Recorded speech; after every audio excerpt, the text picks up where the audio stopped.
नमस्कार दोस्तों, स्वागत है आपका हमारे न्यूज चैनल पर। आज हो गई है 9 जून 2020 मंगलवार। तो आइए बात करते हैं आज के मुख्य समाचार।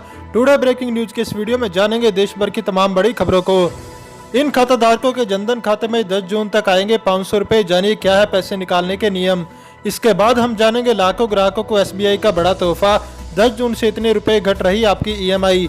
इसके बाद हम जानेंगे स्विगी बंद करने जा रही है अपनी ये खास सर्विस, ग्राहकों पर होगा ये असर। इसके अलावा अब केवल टीवी के जरिए मिलेगा इंटरनेट, सरकार ने की गाइडलाइन तैयार, जल्द मिल सकती है मंजूरी। अगली बड़ी खबर में हम जानेंगे कि 4 करोड़ लोगों के फोन में है 2020 का सबसे खतरनाक ऐप, फौरन डिलीट करने की सलाह। आज की पहली बड़ी खबर में पेश है चीनी बीमारी का बिल्कुल ताजा अपडेट पूरे देश भर से। देश में 24 घंटे में एक रिकॉर्ड 10,884 मरीज बढ़े, लेकिन एक्टिव केस में 5,432 की बढ़ोतरी। देश में कोरोना से अब तक 7,207 मौतें। महाराष्ट्र में सबसे ज्यादा 3,060 की जान गई। मुख्यमंत्री अरविंद केजरीवाल को बुखार और गले में इन्फेक्शन, कल कोरोना टेस्ट होगा। पश्चिम बंगाल और मिजोरम ने लॉकडाउन 30 जून तक बढ़ा दिया है। इसी बीच देश में कोरोना संक्रमितों की संख्या 2,57,451 हो गई। रविवार को रिकॉर्ड 10,884 केस बढ़े। महाराष्ट्र में 3,007 रिपोर्ट पॉजिटिव आई। राज्य में संक्रमितों की संख्या 85,975 हो गई। इस मामले में यह चीन से आगे निकल गया, वहां 83,043 केस आया। महाराष्ट्र में मरीजों की संख्या भले ही बढ़ रही है, लेकिन आंकड़े बताते हैं कि बीते 2 हफ्तों में यहां संक्रमितों की बढ़ने की दर में कमी आई है। यह 17 मई से 24 मई के बीच 52% थी, जो बीते हफ्ते घटकर 27% रह गई। चलिए बढ़ते हैं अगली बड़ी खबर की तरफ। इन खाता धारकों के जनधन खाते में 10 जून तक आएंगे 500 रुपए। जानिए क्या है पैसे निकालने के नियम। कोरोना वायरस महामारी के चलते मोदी सरकार महिलाओं के जनधन खाते में अप्रैल से 3 महीने तक प्रति माह 500 रुपए ट्रांसफर कर रही है। जनधन खाता धारकों के अकाउंट में 500 रुपए की तीसरी और आखिरी किस्त 10 जून तक जमा कर दी जाएगी।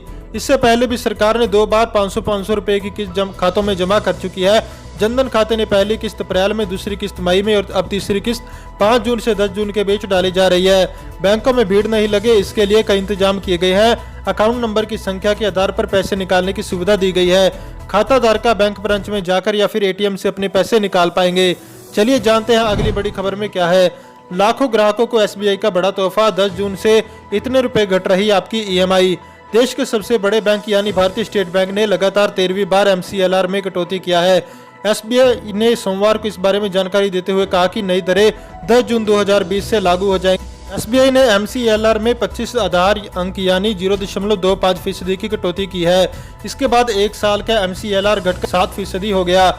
इसके साथ ही SBI ने बेस रेट में भी 75 आधार अंकों की कटौती किया है। SBI ने एक बयान में बताया कि इस कटौती के बाद बेस रेट 8.15% से घटकर 7.40% आ गया। इसे भी 10 जून से लागू कर दिया जाएगा। बात करेंगे आज की अगली बड़ी खबर की। स्विगी बंद करने जा रही है अपनी ये खास सर्विस, ग्राहकों पर होगा ये असर।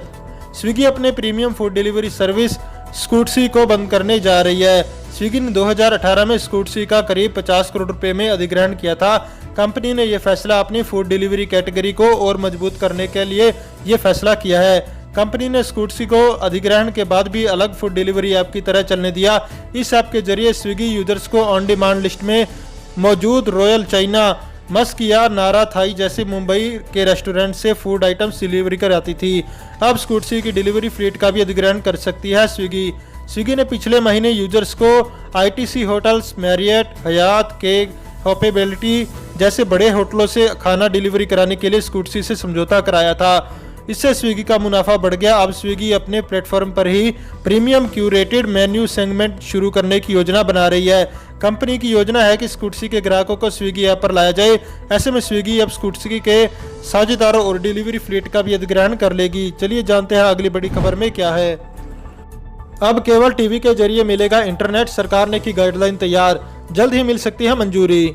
बहुत जल्द ही आपके केबल टीवी की लाइन से आपका ब्रॉडबैंड भी काम करेगा। सरकार ने केबल टीवी के जरिए इंटरनेट पहुंचाने की तैयारियां शुरू कर दी है। सरकार ने इसकी गाइडलाइन तैयार कर ली है और जल्द ही इसे मंजूरी भी मिल सकती है। इसके लिए सूचना और प्रसारण मंत्रालय ने गाइडलाइन तैयार कर ली है।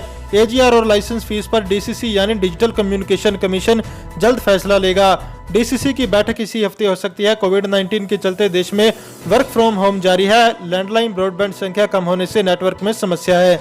लॉकडाउन के दौरान ब्रॉडबैंड कनेक्शन की मांग में 50% की बढ़ोतरी। बता दें कि देश में 12 करोड़ घरों में केबल टीवी का कनेक्शन है। 1 साल में 2 करोड़ से ज्यादा घरों में ब्रॉडबैंड पहुंच पाएगा। देश में केबल टीवी के 10 करोड़ उपभोक्ता है। ऐसे में केबल के जरिए इंटरनेट पहुंचाना आसान होगा। बात करेंगे आज की अगली बड़ी खबर की। व्हाट्सएप के करोड़ों यूजर्स का फोन नंबर खतरे में, गूगल से सर्च करके कोई भी कर सकता है मैसेज। व्हाट्सएप के करोड़ों यूजर्स के लिए एक बड़ा खतरा सामने आया है।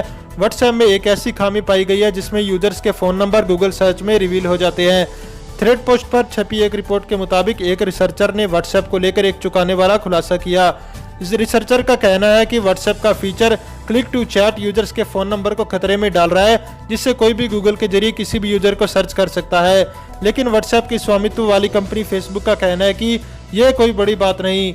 गूगल सर्च रिजल्ट में वही है जो यूजर्स ने खुद पब्लिक करने के लिए सिलेक्ट किया है। चलिए जानते हैं अगली बड़ी खबर में क्या है। सितंबर में पीएम मोदी और अन्य वीवीआईपी एयर इंडिया के इस खास नए विमान से करेंगे सफर। वायुसेना के पायलट चलाएंगे ये प्लेन। B777 विमान, जिसका उपयोग देश के प्रधानमंत्री नरेंद्र मोदी और अन्य बड़े भारतीय गणमान्य लोग करेंगे, वो विमान सितंबर तक बोइंग द्वारा एयर इंडिया को मुहैया कराया जाएगा। इस बात की जानकारी एक सीनियर अधिकारी ने दी है। पिछले साल अक्टूबर में सरकारी अधिकारियों ने कहा कि केवल वीवीआईपी यात्रा के लिए इन विमानों की डिलीवरी जुलाई तक की जाएगी। 2 विमानों की आपूर्ति सितंबर तक की जा सकती है। अधिकारी ने कहा कि कोरोना वायरस के चलते इसमें देरी हुई है, लिहाजा 2 विमानों की आपूर्ति सितंबर तक की जा सकती है। इन 2 विमानों B777 विमान को वायुसेना के पायलट चलाएंगे, ना कि एयर इंडिया के। चलिए बढ़ते हैं अगली बड़ी खबर की ओर। पाकिस्तानी मीडिया ने की यूपी के मुख्यमंत्री की तारीफ। कोरोना से निपटने में इमरान से बेहतर है योगी आदित्यनाथ। हमेशा भारत की बुराई करने वाले पाकिस्तानी मीडिया की तरफ से कोरोना के संबंध में भारत के एक राज्य और मुख्यमंत्री की तारीफ की घटना सामने आई। पाकिस्तान के प्रतिष्ठित अखबार डॉन के संपादक फहाद हुसैन ने अपने संपादकीय लेख में उत्तर प्रदेश के मुख्यमंत्री योगी आदित्यनाथ की तारीफ की। फहाद ने कहा कि भारत के सबसे बड़े राज्य उत्तर प्रदेश में कोरोना के संकट को जिस तरह योगी आदित्यनाथ ने हैंडल किया है, वैसा पाकिस्तान के प्रधानमंत्री इमरान खान से भी नहीं हो पाया। डॉन के संपादक ने अपने संपादकीय लेख में योगी की तारीफ करने के बाद इस संबंध में ट्वीट करके भी कोरोना से लड़ाई में उनके द्वारा उठाए गए कदमों की प्रशंसा की है। महाराष्ट्र टाइम्स में छपी खबर के मुताबिक उन्होंने कहा कि पाकिस्तान और उत्तर प्रदेश की जनसंख्या करीब एक बराबर है, लेकिन उत्तर प्रदेश ने लॉकडाउन का जितना सख्ती से पालन किया, उसमें पाकिस्तान सफल नहीं हो सका। चलिए जानते हैं अगली बड़ी खबर में क्या है। एलजी अनिल बैजल ने पलटा केजरीवाल सरकार का फैसला, कहा कोई भी करा सकता है दिल्ली में इलाज।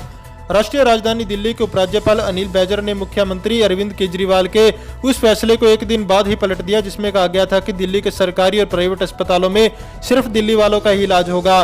साफ है कि अब दिल्ली में कोई भी अपना इलाज करा सकेगा।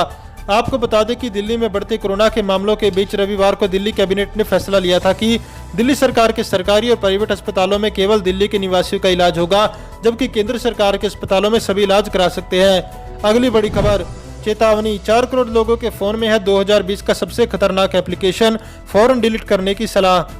ऐप्स में वायरस होने की खबर आए दिन आ रही है। एक नई रिपोर्ट में कहा गया कि मैलिशियस मोबाइल ऐप्स की कुल संख्या पिछले साल के पहली तिमाही की तुलना में 2020 की पहली तिमाही में दोगुनी हो गई। लेकिन इस रिपोर्ट में इससे भी ज्यादा खतरनाक बात का खुलासा किया गया है। साइबर सिक्योरिटी फर्म ने अपनी रिपोर्ट में बताया कि 2020 के सबसे खतरनाक ऐप स्नैपट्यूब को 40 मिलियन यानी 4 करोड़ लोगों ने डाउनलोड किया है। स्नैपट्यूब को चाइना की एक कंपनी मोबियो स्पेस ने बनाया है। रिपोर्ट के मुताबिक ये ऐप फोन में डाउनलोड होने के बाद बिना परमिशन के ही यूजर्स को प्रीमियम सर्विस के लिए साइन अप कर देता है। इसके अलावा ये एड क्लिक एक्टिविटी भी कर सकता है, जिसमें वह विज्ञापनों को खुद ही डाउनलोड और उस पर क्लिक भी करा देता है। बात करेंगे आज की अगली बड़ी खबर की। केजरीवाल की तबीयत बिगड़ी, खांसी बुखार की शिकायत के बाद दिल्ली के सीएम आइसोलेट हुए। कल कोरोना टेस्ट होगा, उनकी जगह डिप्टी सीएम ने मीडिया को ब्रीफ किया। दिल्ली के मुख्यमंत्री अरविंद केजरीवाल की तबीयत बिगड़ गई, उन्हें गले में इन्फेक्शन और बुखार की शिकायत है। वे मंगलवार को अपना कोरोना टेस्ट कराएंगे। बताया जा रहा है कि केजरीवाल ने खुद को आइसोलेट कर लिया है। सोमवार को उनकी जगह उप मुख्यमंत्री मनीष सिसोदिया ने प्रेस कॉन्फ्रेंस की, जबकि रविवार को केजरीवाल ने प्रेस कॉन्फ्रेंस की थी। आम आदमी पार्टी के राज्यसभा सांसद संजय सिंह ने ट्वीट कर बताया कि मंगलवार दोपहर तक के लिए केजरीवाल की सारी मीटिंग रद्द कर दी गई है। मुख्यमंत्री ने आज किसी से मुलाकात नहीं की। चलिए जानते हैं अगली बड़ी खबर में क्या है। दिल्ली एनसीआर में अब स्टेशनों के अलावा बाजारों में भी उपलब्ध हो सकती है सीएनजी। स्टार्टअप्स के साथ किया जा रहा है करार। दिल्ली एनसीआर में कंप्रेस्ड नेचुरल गैस सीएनजी खरीदने के लिए जल्द ही सीएनजी स्टेशनों पर लंबी लाइन खत्म हो सकती है। पेट्रोलियम मंत्रालय को सीएनजी समेत सभी ईंधन को आसानी से उपलब्ध कराने की योजना के तहत ऐसा हो रहा है। इसके तहत अब पेट्रोल पंपों या सीएनजी के स्टेशन के अलावा बाजारों में सीएनजी मिल सकती है। इंद्रप्रस्थ गैस लिमिटेड ने दिल्ली एनसीआर में सीएनजी की इस तरह की तैयारी शुरू कर दी है। अगर सब कुछ ठीक रहा तो अगले 2 महीनों में दिल्ली एनसीआर में सीएनजी की डिलीवरी स्टेशन के अलावा भी शुरू हो सकती है। बता दें कि दिल्ली एनसीआर में सीएनजी का कारोबार आईजीएल के जरिए होता है। आईजीएल की पेरेंट कंपनी गेल है। चलिए जानते हैं अगली बड़ी खबर में क्या है। कोरोना फ्री नॉर्थ कोरिया के दावों के बीच किम जोंग का डर दिखा, अपनाई सोशल डिस्टेंसिंग। नॉर्थ कोरिया लगातार दावा कर रहा है कि उसके यहां अभी तक कोरोना संक्रमण का एक भी केस नहीं मिला। हालांकि साउथ कोरिया और यूरोपीय मीडिया कई बार किम जोंग उन के इन दावों पर सवाल खड़ा कर चुके हैं। इस बार किम जोंग में भी कोरोना का खौफ नजर आया है। नॉर्थ कोरिया के कोरोना फ्री होने के दावों के बीच पार्टी की एक मीटिंग में किम जोंग बाकी लोगों से काफी दूर बैठे सोशल डिस्टेंसिंग का पालन करते नजर आ रहे हैं। किम जोंग उन बीते दिनों उत्तर कोरिया में सत्तारूढ़ वर्कर्स पार्टी के पोलित ब्यूरो की एक बैठक में शामिल हुए। नॉर्थ कोरिया की सरकारी मीडिया KCNA ने इस मीटिंग की कई तस्वीरें जारी की, जिनमें किम जोंग बाकी लोगों से दूरी बनाकर बैठे हुए नजर आ रहे हैं। इन तस्वीरों ने उत्तर कोरिया के कोरोना फ्री होने के दावों पर फिर सवाल खड़ा कर दिया है। चलिए बढ़ते हैं अगली बड़ी खबर की ओर। यूएस, ब्राजील और भारत में सबसे ज्यादा नए केस मिले, 3,300 की मौत। दुनिया में रविवार को कोरोना वायरस से मरने वालों की संख्या 4 लाख तक पहुंच गई। रविवार को दुनिया भर में संक्रमण के 1,13,000 से ज्यादा नए केस सामने आए, जिसके बाद कुल मामले बढ़कर अब 70 लाख से भी ज्यादा हो गए हैं। बीते 24 घंटे में 3,300 लोगों की मौत के बाद कुल मौतों का आंकड़ा 4 लाख से भी ज्यादा हो गया। नए केसों के मामले अमेरिका और ब्राजील के बाद अब भारत तीसरे नंबर पर बना हुआ है। रूस, पेरू, पाकिस्तान, सऊदी अरब और मैक्सिको और चिली भी कोरोना के हॉटस्पॉट बन गए हैं। दोस्तों, इस वीडियो को लेकर आपका क्या कहना है हमें कमेंट करके जरूर बताएं। वीडियो को लाइक करें और चैनल को सब्सक्राइब करके घंटी के बटन को दबाएं। साथ ही साथ वीडियो को ज़्यादा से ज़्यादा शेयर करें।